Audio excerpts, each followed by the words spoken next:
So what is this assessment that you just clicked on? This is an assessment of the west coast of Vancouver Island that has been completed by bringing together information from a whole bunch of different sources.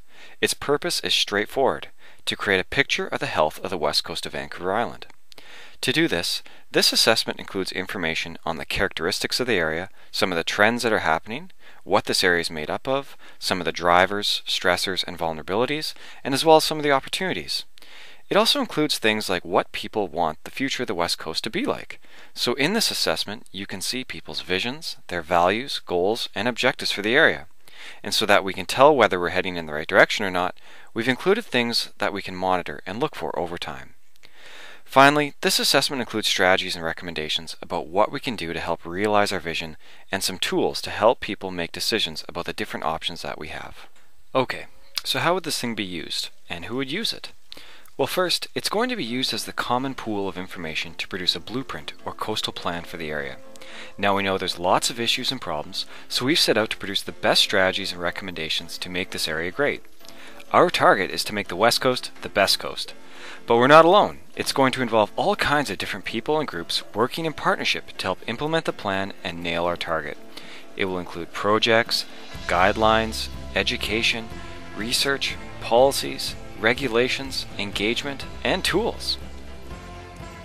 So why is this plan being done, and why is this assessment being done?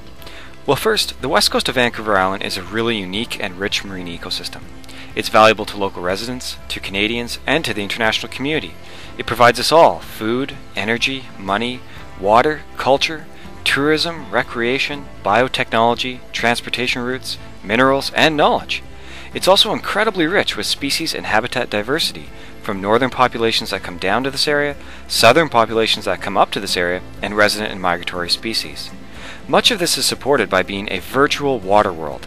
We have the highest rainfall in North America and host an incredible network of lakes, rivers, bays, inlets, and open ocean. The West Coast also has the second highest volume of commercially harvested fish in North America. This abundance supports commercial, recreational, and First Nation fisheries opportunities. The region is also host to a significant amount of aquaculture. So despite this incredible value and richness, in the mid-1990s, leaders from around this area came together to discuss a whole bunch of issues that were going on, like declining fish stocks and more species at risk, pollution in the area, reduced access to resources, food security, unresolved First Nation title and rights, there was increased debt for businesses, and declining funding. There were social problems, initial signs of climate change, and things like invasive species, and generally more and more conflict between different groups and people. These seemed like huge challenges that all appeared to be kind of interconnected, and people started to see that there wasn't just one smoking gun for all of these problems. Similarly, it was clear that there wasn't just one solution. It was going to take a lot of different groups and a lot of different resources, energy, and ideas to come together to figure out what to do. So these groups came together and formed what's known today as West Coast Aquatic, as an organization that would be a forum for them to pool their resources together and work towards collective solutions. In the decade following this formation, all over the world, oceans commissions, governments, and scientists began to say the same thing. The oceans and coastal areas are in trouble. We are facing big challenges, and we've got to come together to try a different approach. We can't keep staying in our little boxes and pretending everything's going to be okay. They all called for something that was more ecosystem-based and more integrated, to bring all the different groups and governments together. However, despite all these different groups saying that we need a new approach, very few practical applications of something new happened. And that is where West Coast Aquatic is providing a huge amount of leadership, and it is also where this assessment and the coastal plan we're producing is meant to be different and unique from what's been tried in the past. So what's different and unique about it? And how is it actually done?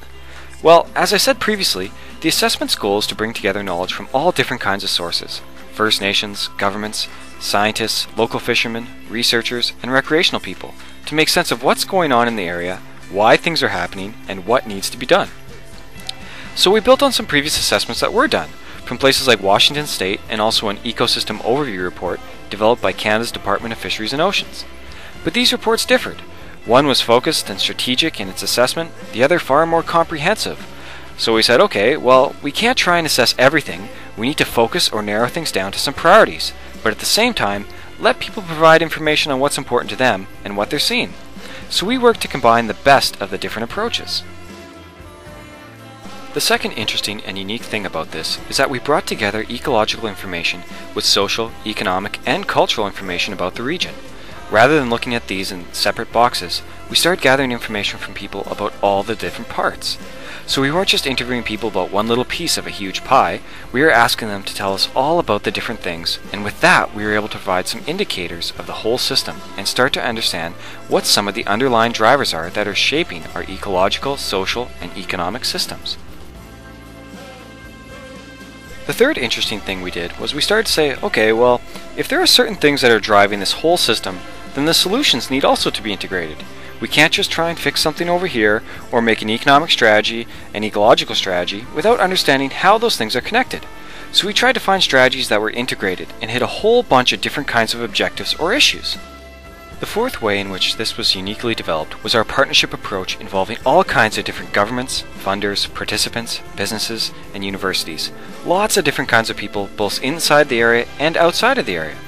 And that unique partnership we called the Tsawalk Partnership. Tsawalk meaning one in the local Introduction.wmv language. And that meant that no one particular agenda or knowledge system or government drove the process. We were integrating knowledge and perspectives at every stage. Fifth, the staff team were almost all living in and from the region, including many from the Tsawalk communities. That meant that different perspectives were more deeply reflected in the work that we did, and that we could also avoid some of the challenges faced when external teams of researchers or governments try to come in and understand an area and culture in a very short amount of time. So this together created an assessment and approach that was uniquely focused on inclusion and integration of different perspectives and knowledge. Now we do acknowledge that there are definite limitations to what we have done, and that they are going to require further attention. The scope of the work ahead is potentially huge.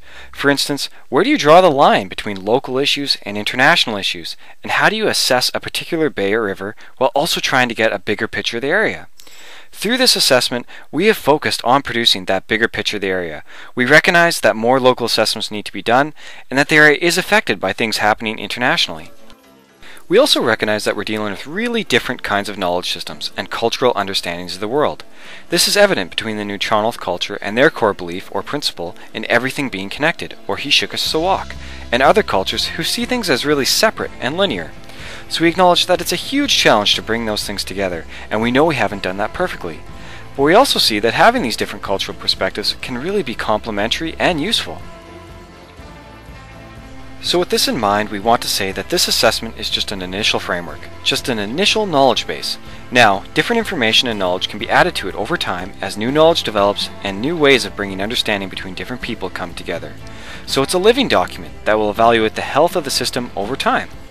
Besides this one, we have a number of other videos that represent different parts of the assessment for you to watch. The methodology section will provide you with more detail on the assessment framework and the general methods used to conduct the assessment. The overview section describes the characteristics of the area and its inhabitants and provides a first path of outlining some of the general issues and trends. The elements, goals, and objectives and indicators section outlines the elements that make up the system. For each of these we have set out goals and objectives and then identified indicators that would represent all of the elements, goals, and objectives of the system. The assessment section of the report discusses the results and findings of the previous section and basically says, okay, so what does this mean and where do we think we're at? Finally, there's a section on strategies and recommendations, and that describes some of the options based on this assessment for what might be done through the coastal plan. So with all that said, we want to thank you for watching, and we hope you've enjoyed.